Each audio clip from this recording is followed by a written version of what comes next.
السلام علیکم دوستوں، کیا حال ہے آپ سب کا؟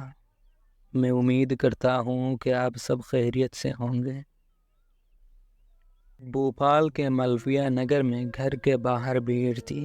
ساوتری دیوی کا آج صبح انتقال ہو گیا تھا۔ خاندان کے نام پر ان کی اکلوتی بیٹی میرا راجپوت تھی۔ ساوتری گزشتہ کئی سالوں سے ایک سنگین بیماری میں مبتلا تھی اور آج انہوں نے آخری سانس لے کر دنیا کو الوداع کہہ دیا۔ میرا کی عمر 21 سال تھی۔ وہ کالج کی آخری سال میں تھی۔ سفید چادر سے ڈھکی ساوتری کا بے جان جسم اس کی آنکھوں کے سامنے پڑا تھا۔ میرا کی آنکھوں سے آنسو جاری تھی۔ پاس بیٹی عورتیں اسے تسلی دے رہی تھیں، لیکن اپنی ماں کو کھونے کا درد صرف میرا ہی جان سکتی تھی۔ اپنا کہنے کے لیے ایک وہی تو تھے۔ ساوتری نے میرا کو پڑھائی کے لیے اندور بھیجا تھا، جس کی خاص وجہ صرف ساوتری کو معلوم تھی۔ میرا نے اندور کے نیشنل کالج میں تعلیم حاصل کی اور اسی کالج کے ہاسٹل میں رہتی تھی۔ میرا بہت کم الفاظ کی لڑکی ہے۔ وہ اپنا زیادہ تر وقت کتابوں میں گزارتی تھی۔ کالج میں اس کی ایک دوست ندھی تھی، جو اندور میں اپنے خاندان کے ساتھ رہتی تھی۔ ندھی اور میرا دونوں بہت اچھی دوست تھے۔ دونوں نے کالج کے 2 سال ایک ساتھ مکمل کیے تھے، لیکن ندھی میرا کو بہت کم جانتی تھی۔ اس بار میرا ندھی کو بتائے بغیر بھوپال آئی تھی۔ ساوتری کی آخری رسومات کی تیاریاں ہو چکی تھی۔ جب اس کی میت اٹھائی گئی تو میرا زور زور سے رو پڑی۔ عورتوں نے اس کا خیال رکھا، لیکن کوئی اسے روک نہ سکا۔ وہ بھاگتی ہوئی باہر آئی اور کہنے لگی، میرا، ہم بھی ساتھ چلیں گے۔ عورت: بیٹی، عورتیں قبرستان نہیں جاتی۔ میرا: ہمیں کچھ نہیں سننا، ہم بھی ساتھ چلیں گے۔ بسوانت: جانے دو چاچا، اگنی کے لیے ضروری ہے کہ کوئی اس کے قریبی ہو، اور ان دنوں لڑکا کیا ہے لڑکی کیا ہے جانے دو۔ ہر کوئی ساوتری کی لاش لے کر وہاں سے نکل آیا۔ میرا ہاتھ میں آگ کا برتن پکڑے آنکھوں میں آنسو لیے جا رہی تھی، گویا اس کی بے جان ٹانگوں میں ہمت نہیں تھی۔ اس نے اپنی ماں کے ساتھ بہت کم وقت گزارا۔ نہ جانے کیا وجہ تھی جس کی وجہ سے ماں نے اسے ہمیشہ خود سے دور رکھا۔ یہ سوچتے اور ماضی کو یاد کرتے کرتے میں شمشان تک پہنچ چکا تھا۔ ساوتری کی آخری رسومات ادا کی گئی۔ واحد وارث ہونے کی وجہ سے اس نے جنازہ بھی جلایا۔ ان لمحوں میں میرا کو سنبھالنا بہت مشکل ہو رہا تھا۔ وہاں موجود سب کی پلکیں نم ہو گئیں۔ میرا 1 مہینہ بعد اندور آئی۔ اس نے کپڑے بدلے، کتابیں اٹھائی اور کالج آ گئی۔ کالج آنے کے بعد اس نے پرنسپل سے بات کی اور اس سے اپنی ماں کی موت کے بارے میں بتایا۔ چونکہ میرا کالج کی سب سے زیادہ ہونہار طالبہ تھی، اس لیے پرنسپل نے اس کی 1 مہینہ کی چھٹی قبول کر لی۔ میرا نے پرنسپل کا شکریہ ادا کیا اور باہر نکل آئی۔ کلاس شروع ہونے میں ابھی وقت تھا تو وہ آ کر بینچ پر بیٹھ گئی اور اداس نظروں سے زمین کی طرف دیکھنے لگی۔ پھر ایک جانی پہچانی آواز اس کے کانوں تک پہنچی، ندھی، وہ میڈم، آپ اتنے دنوں کہاں تھے؟ کوئی فون، کوئی میسج نہیں۔ آپ کے دماغ میں کیا چل رہا ہے؟ میرا نے آواز کی سمت مڑ کر ندھی کو اپنے سامنے کھڑا دیکھا۔ میرا نے جواب نہ دیا تو ندھی نے اس کے پاس بیٹھ کر پیار سے کہا، ندھی، کیا ہوا میرا، سب ٹھیک ہے نا؟ ندھی کی بات سن کر میرا کی آنکھیں آنسوؤں سے بھر گئے۔ اس نے زمین کی طرف دیکھتے ہوئے کہا، ماں نہیں رہے۔ ندھی: کیا؟ یہ کب ہوا اور تم نے مجھے بتایا کیوں نہیں؟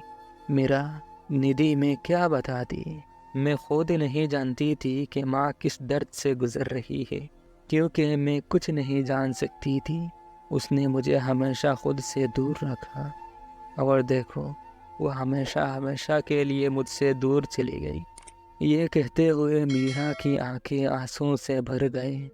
ندی نے میرا کا ہاتھ اپنے ہاتھ میں لیا اور اس کی آنکھوں میں دیکھتے ہوئے کہا، ندی، میرا تم اکیلی نہیں ہو، میں تمہارے ساتھ ہوں، ایسی بات دوبارہ مت کہنا۔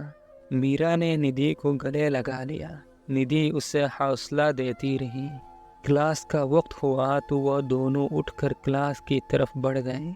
ندی میرا کو اپنا خیال رکھنے کو کہہ کر گھر چلی گئی، لیکن آج وہ بہت اداس تھی۔ وہ بس میرا کے بارے میں سوچتی رہی۔ اگلی صبح ہاسٹل والوں نے میرا کو کمرہ خالی کرنے کو کہا۔ پچھلے 1 مہینے سے اس کے کمرے کا کرایہ نہیں ملا تھا۔ میرا نے کچھ دنوں کے لیے اجازت مانگی، لیکن وارڈن نے صاف صاف کہہ دیا کہ وہ کمرہ خالی کر دے۔ کسی نے اس کی مدد نہیں کی۔ میرا نے اپنی چیزیں اکٹھی کیے اور بیگ پیک کرنے لگی۔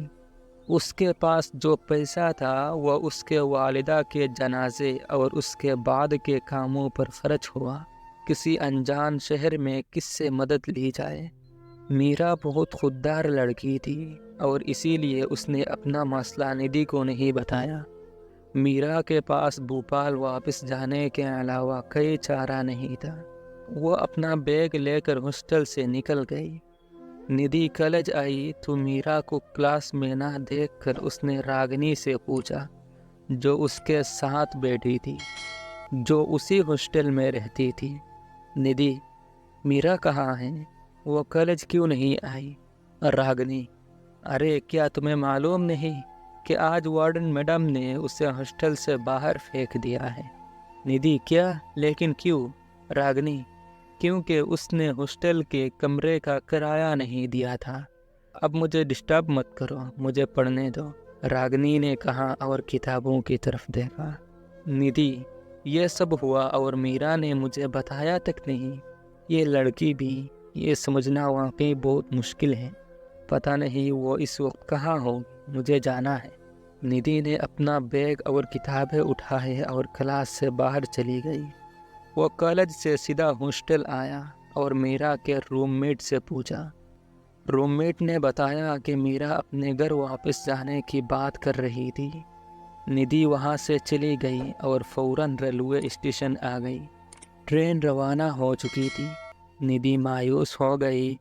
وہ اداس نظروں سے ٹرین کو جاتے ہوئے دیکھتی رہی اور واپس جانے کے لیے مڑی تو اس کی نظر بینچ پر بیٹھی میرا پر پڑی۔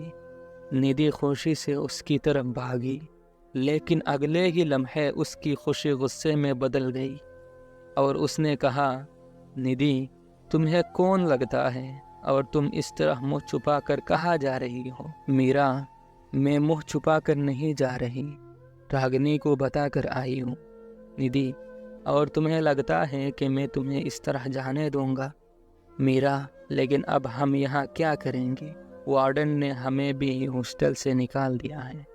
ندی، جہاں تک وارڈن کا تعلق ہے، تم مجھے بتاؤ، تم نے مجھے کیوں نہیں بتایا؟ ندی کے اس سوال پر میرا خاموش ہو گئی۔ ندی اس کے پاس بیٹھ کر بولنے لگی، ندی، میرا تم صرف کہنے کے لیے میری دوست نہیں۔ کالج میں بہت سی لڑکیاں ہیں، لیکن میں نے تمہیں اپنا دوست چنا۔ کیا تم جانتی ہو کیوں؟ کیونکہ آپ بہت اچھی اور ذہین بھی ہو۔ تم بہت مضبوط لڑکی ہو میرا، پھر ایسے کیسے جا سکتی ہو؟ آپ آنٹی کے خواب کیسے بول سکتی ہو؟ آنٹی آپ کو پڑھوانا چاہتے تھے، بڑا آفیسر بنانا چاہتے تھے، آپ یہ کیسے بھول گئے؟ میرا، ندی، ہم کچھ نہیں بھولے ہیں، ہمیں سب کچھ یاد ہے، لیکن ہم نے اس شہر سے ایک چیز سیکھی ہے کہ اگر ہم جینا چاہتے ہیں تو پیسہ ضروری ہے، اور ہمارے پاس پیسہ نہیں ہے۔ اگر ہم گھر جائیں گے تو کم از کم وہی تو رہ پائیں گے۔ ندی، اب چلو تم۔ میرا، کہاں؟ ندی، کوئی سوال نہیں، اٹھو اور چلو۔ یہ کہہ کر ندی نے ایک بیگ خود اٹھایا اور دوسرا میرا کے حوالے کر دیا۔ دونوں باہر آ گئے۔ ندی نے پارکنگ سے اپنا اسکوٹر نکالا اور میرا کو ساتھ لے کر جانے لگی۔ میرا جو ندی کے پیچھے بیٹھی تھی، اس کے ذہن میں سینکڑوں سوالات تھے۔ میرا جب بھی اس شہر کو چھوڑنے کا سوچتا ہے، یہ شہر اسے اپنی طرف کھینچ لیتا ہے۔ سوال تو بہت تھے لیکن جواب نہیں تھا۔ اسے اندازہ نہیں تھا کہ ندھی اسے کہاں لے جا رہی ہے۔ سڑک پر اسکوٹر چلاتی ہوئی ندھی نے اچانک بریک لگائی اور یو ٹرن لیا۔ میرا نے کہا کیا ہوا، کہاں جا رہی ہوں؟ ندھی ہاسٹل جا رہا ہوں۔ میرا لیکن کیوں؟ ندھی تم جاؤ گے تو میں بتاؤں گی۔ یہ کہہ کر ندھی نے رفتار بڑھا دی اور کچھ دیر بعد وہ دونوں ہاسٹل کے سامنے آ گئے۔ ندھی نے اسکوٹر سائڈ پر کھڑا کر دیا اور میرا کا ہاتھ پکڑ کر اندر لے گئی۔ سامنے وارڈن کھڑا پایا۔ ندھی اس کے سامنے آئی۔ اس نے جیب سے کچھ پیسے نکال کر وارڈن کے حوالے کر دیے۔ ندھی آپ نے یہ پیسے رکھو اور آج کے بعد سے کسی لڑکی کو اس طرح ہاسٹل سے باہر مت پھینکو۔ وارڈن کرایہ وقت پر ادا کریں گے تو کوئی کیوں نکالے گا، لیکن یہ لڑکیاں اپنے گھر والوں کا پیسہ عیش کرنے میں خرچ کرتی ہے اور پھر کرائے کے نام پر رونے بیٹھ جاتی ہے۔ ندھی چڑیل تمہاری ہمت کیسے ہوئی میرے دوست سے ایسے بات کہنے کی؟ میں تمہارا چہرہ پھاڑ دوں گی۔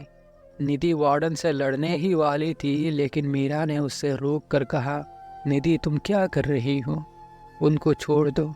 ندھی نے کہا میں اس کا منہ توڑ دوں گی۔ اس ہاسٹل کی لڑکیاں جو بھی کرے تم ایسی نہیں ہو۔ ندھی نے غصے سے میرا سے کہا۔ ندھی پلیز یہاں سے چلے جائیے پلیز۔